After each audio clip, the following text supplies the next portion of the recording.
शेतकरी बंधूंनो नमस्कार. मी शेफ समाधान आपली चर्चा पिकांची चर्चा इथे या चॅनलमध्ये स्वागत करत आहे. तरी आपण आजचा पॉईंट घेतलेला आहे तो शेतकरी बंधूंसाठी सगळ्यात महत्त्वाचा राहणार आहे. आजचा पॉईंट म्हणजे असा आहे की हरभऱ्याची नेमकं शेवटची फवारणी नेमकं कोणती करायची आपल्याला, तर ती आज आपण ह्या व्हिडिओमध्ये पाहणार आहोत. नेमकं आपण फुलाची अवस्था असेल किंवा हरभऱ्याची समजा घाट्याची अवस्था असेल तर या दोन्हीमध्ये ही आपल्याला जे औषधं वापरायचे ते आपण या व्हिडिओमध्ये जाणून घेऊ. षण्मुख ॲग्रोटेक लिमिटेड कंपनीचे आपण औषधं काय आहेत जे की सगळ्यात जास्त नंबर एक आपल्या हरभरा पिकावर सर्वत्र जे की हरभरा पिकावर आपल्याला वापरण्यात येणार आहे. तर मेजर म्हणजे आपण पहिलं औषध जे की षण्मुख ॲग्रोटेक लिमिटेड कंपनीचं टर्मिनेटर, जे की आपल्या समजा घाटाची जी अवस्था आहे तर घाट्याच्या अवस्थेमध्ये मारायचं आहे. जे की समजा आता ढगाळ वातावरण बऱ्याच ठिकाणी होत आहे, तर ढगाळ वातावरणामध्ये सगळ्यात जास्त नंबर एक आपल्याला कमीत कमी एक हरभऱ्याच्या पिकावर एक 25 दिवस रिझल्ट आपल्याला आरामात देईल असं औषध म्हणजे टर्मिनेटर. तर याचा वापर आपण 15 लिटरसाठी 30 ml वापर करायचा आहे.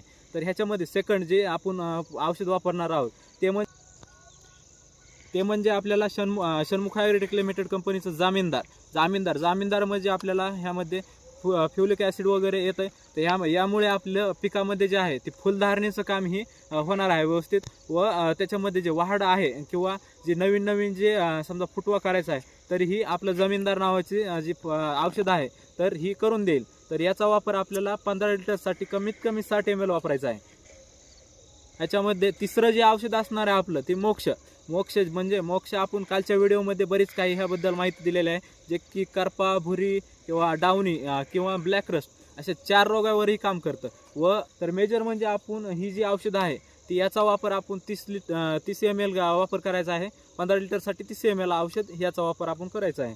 जे की आपल्याला समजा मर जर रोग येत असेल तर 100% ह्या औषधाचा आपल्याला वापर होणार आहे. तर अशा प्रकारे मी जे 3 औषधं दाखवलेले आहेत तर हरभरा पिकामध्ये लास्टच्या फवारणीला आपण या फवारणीचा वापर करायचा आहे व आपल्या उत्पन्नास वाढ द्यायचा आहे. तर अशाच नवनवीन व्हिडिओसाठी या चॅनलला लाईक सबस्क्राईब करून घ्या. धन्यवाद.